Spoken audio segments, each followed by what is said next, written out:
रघुवर दास की सरकार थी, मॉब लिंचिंग का केंद्र बन चुका था। अब समय आ गया है, हम हेमंत सोरेन जी से, जो हेमंत सोरेन ही नहीं हिम्मत सोरेन जी से हम कहना चाहेंगे कि इसकी हिम्मत दिखाइए और फिर दोबारा राज्यपाल के पास भेजिए कि मॉब लिंचिंग पर कानून बने। जो कांड हुआ था उस टाइम बहुत टाइम वो उनकी पत्नी जो है वो मुख्यमंत्री हेमंत सोरेन जी से भी मिले, लेकिन उनको अभी तक जो मुआवजा मिलना चाहिए सरकार की ओर से अभी तक नहीं मिल पाया है। लेकिन वही घटना कहीं और समुदाय में हो जाता है तो उसे तुरंत मिल जाता है। तो क्या सरकार अल्पसंख्यकों को अनदेखी कर रही है?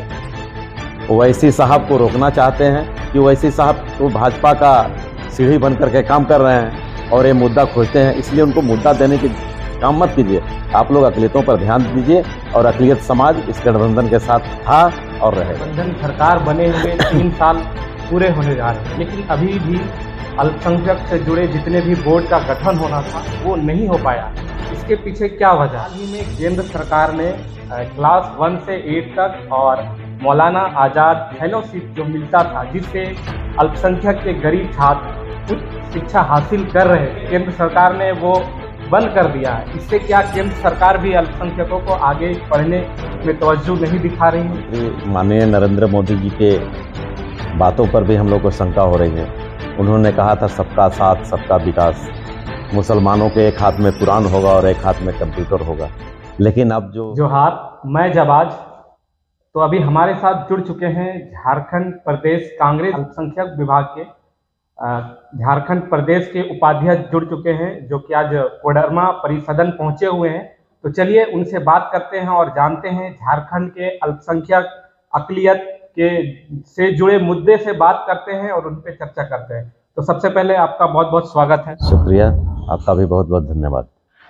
हाल ही में अभी कांग्रेस ने भारत जोड़ो यात्रा चलाई है। आज दिल्ली पहुंच चुके हैं राहुल गांधी जी और उनके साथ सैकड़ों हजारों कार्यकर्ता उनके साथ चल रहे हैं। क्या उद्देश्य है भारत जोड़ो यात्रा का? भारत जोड़ो यात्रा का मुख्य उद्देश्य है कि जो देश में नफरती ताकत फन काढ़ रही हैं, जो बिखराव हुआ है इस देश में, जो भाईचारा का बिखराव हुआ, भाईचारा को नरेंद्र मोदी सरकार चारा खा चुकी है। इसलिए राहुल गांधी कन्याकुमारी से कश्मीर तक पदयात्रा कर रहे हैं कि किस तरह नफरत को मिटाया जाए और लोगों को आपस में दिलों में जोड़ा जाए। मुख्य उद्देश्य यही है। राहुल गांधी ने कहा कि हमने एक दुकान खोली है मोहब्बत की, भाईचारा की, और जो नफरत की सारी दुकानें बंद हो गई हैं। इसकी बौखलाहट भारतीय जनता पार्टी पर पड़ रही है और राहुल गांधी की यात्रा को रोकने की, कोरोना के नाम पर यात्रा तो रोकी जानी चाहिए। चीन से जो जहाज आ रहा है उसको रोकना चाहिए और आमादा है कि राहुल गांधी की कैसे यात्रा रोकी जाए, क्योंकि राहुल गांधी इस देश में एक ऐसे लीडर बन के उभर रहे हैं जो मोहब्बत का पैगाम दे रहे हैं। उनके साथ इस देश का किसान, इस देश का नौजवान, इस देश का बेरोजगार, इस देश के बूढ़ी माएँ बहनें, छोटे छोटे बच्चे चल रहे हैं, इस उम्मीद के साथ कि जो नफरत फैलाया गया है भारतीय जनता पार्टी के द्वारा, जो हिंदू मुसलमान सिख ईसाई के बीच में खाई आ गई है, उसको पाटने के लिए उन्होंने एक मोहब्बत का पैगाम देने के लिए निकले हैं कि भारत जोड़ो नफरत छोड़ो। भारत जोड़ो नफरत छोड़ो के थीम से कांग्रेस भारत जोड़ो यात्रा कर रही है। अब आते हैं झारखंड में एक बहुत ही बड़ा मुद्दा 2019 के विधानसभा में भी उठा था, क्योंकि यहाँ पे देखा जाए मॉब लिंचिंग की घटनाएं पूरे देश में सबसे ज़्यादा यही हुई थी। तो अल्पसंख्यक समुदाय के लोग भी इस बात को उठा रहे थे कि मॉब लिंचिंग को लेकर कोई सख्त कानून बने। इस पर यहाँ की सरकार ने पहल की, लेकिन वो अभी कानून नहीं बन पाया। राज्यपाल ने उसे अभी नकार दिया है। तो इस पर क्या कहना चाहेंगे, कब तक बन पाएगा वो कानून? ये झारखंड जो है, जब रघुवर दास की सरकार थी, मॉब लिंचिंग का केंद्र बन चुका था, माने प्रयोगशाला बन चुका था। और जब चुनाव के बीच गए थे, जो नेता थे हेमंत सोरेन जी या कांग्रेस के नेता कहते थे कि जब हमारी सरकार आएगी तो इसके खिलाफ एक कानून बनाएंगे। कानून बनाया इन्होंने, विधानसभा में पास कराया मॉब लिंचिंग के खिलाफ कानून, लेकिन राज्यपाल की मानसिकता ठीक नहीं थी और उन्होंने उसे वापस कर दिया। लेकिन अब समय आ गया है, हम हेमंत सोरेन जी से, जो हेमंत सोरेन ही नहीं हिम्मत सोरेन जी से हम कहना चाहेंगे कि इसकी हिम्मत दिखाइए और फिर दोबारा राज्यपाल के पास भेजिए कि मॉब लिंचिंग पर कानून बने। और वो माएँ जिनके आंसू अभी तक सूखे नहीं हैं, वो बहनें जिनके आंसू आज तक सूखे नहीं, जो बच्चे आज भी उम्मीद में हैं कि मेरे पापा जो मॉब लिंचिंग में मारे गए थे, दर्जनों लोग मारे गए मुसलमान आदिवासी, आज भी उनके परिवार वाले इस सोच में है कि कब कड़ा कानून बनेगा और ऐसे दोषियों को सजा मिलेगी और कब हमें मुआवजा मिलेगा। हम उनसे ये भी आग्रह करना चाहेंगे कि आप उन परिवारों से मिलें, उस परिवारों को मुआवजा दें, रोजगार दें।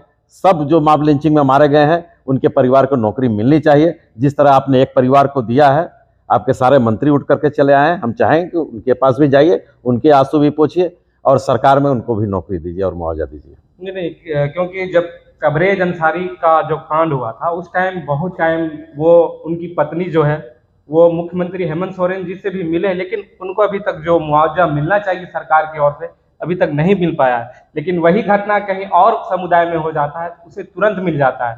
तो क्या सरकार अल्पसंख्यकों को अनदेखी कर रही है?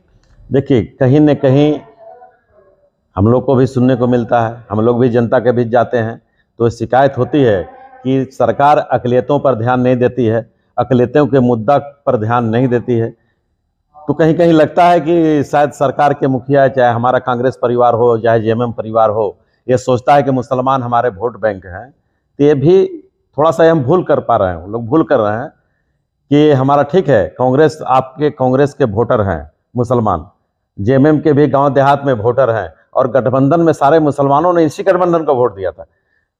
तो कहीं न कहीं शिकायत है अक़लियतों को कि अक़लियतों के मुद्दों पर ध्यान सरकार नहीं दे रही है।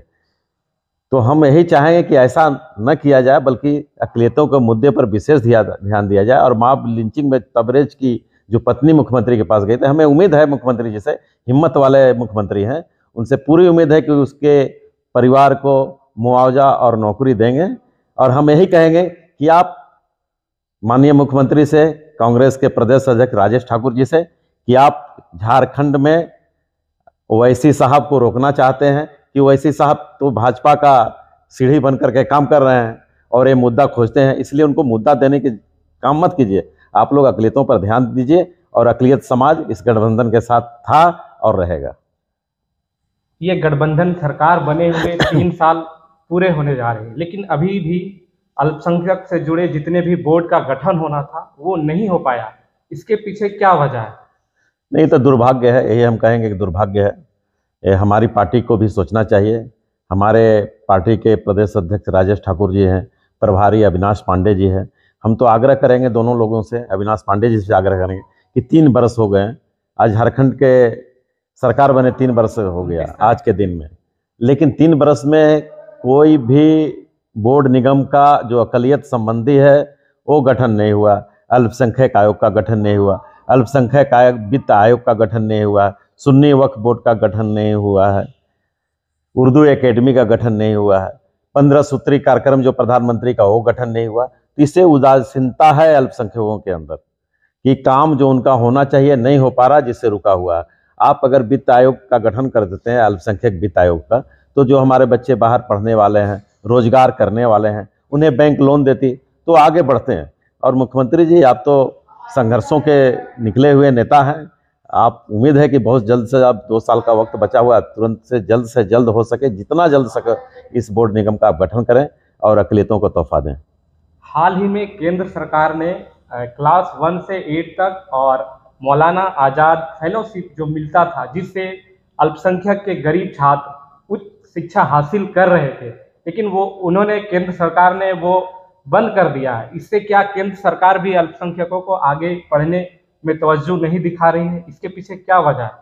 देखिए, अब तो प्रधानमंत्री माननीय नरेंद्र मोदी जी के बातों पर भी हम लोग को शंका हो रही है। उन्होंने कहा था सबका साथ सबका विकास, मुसलमानों के एक हाथ में कुरान होगा और एक हाथ में कंप्यूटर होगा। लेकिन अब जो अक़लियतों के लिए, जो पढ़ने के लिए मौलाना कलाम आज़ाद स्कॉलरशिप दिया जाता था, जिसे उच्च शिक्षा हासिल करते थे मुसलमान के बच्चे, आप उसको तो रोक रहे हैं। एक तरफ कहते हैं कि मुसलमानों के बच्चों के एक हाथ में कुरान रहेगा और एक हाथ में कंप्यूटर रहेगा, सबका साथ होगा, सबका विकास होगा। ये कैसा विकास है कि आप शिक्षा से दूर कर रहे हैं, एजुकेशन से दूर कर रहे हैं? तो कहीं न कहीं ये शंका जन्म लेती है कि आप एक विशेष के लिए कुछ करना चाहते हैं और विशेष के लिए टारगेट बना करके आप चलना चाहते हैं, इस देश में नहीं चलेगा। ये देश गांधी का है, अब्दुल कलाम आज़ाद का देश है। ये देश में सारे लोग एक साथ रहने वाले हैं, चाहे वो कोई इदारा हो, चाहे तालीम का इदारा हो, हर क्षेत्र में साथ में मिलकर लोग काम करते हैं। और यही काम इसीलिए राहुल गांधी आज पद यात्रा कर रहे हैं। यहाँ पे राम भी बसता है, यहाँ रहमान भी बसता है, यहाँ हर जात का, हर कौम का इंसान बसता है। ये हिंदुस्तान है, ये भारत है, ये इंडिया है, सब एक साथ मिलजुल कर रहने वाले लोग रहते हैं। बहुत बहुत शुक्रिया। तो ये हमारे साथ जुड़े थे झारखंड प्रदेश के माइनॉरिटी डिपार्टमेंट के उपाध्यक्ष अब्दुल करीम अंसारी जी। अब्दुल करीम अंसारी जी, इनसे मैंने अल्पसंख्यकों के मुद्दे पे चर्चा की। तो आप लोग कमेंट करके जरूर बताइएगा आपको वीडियो कैसा लगा, और वीडियो को ज़्यादा से ज़्यादा शेयर करें। शुक्रिया।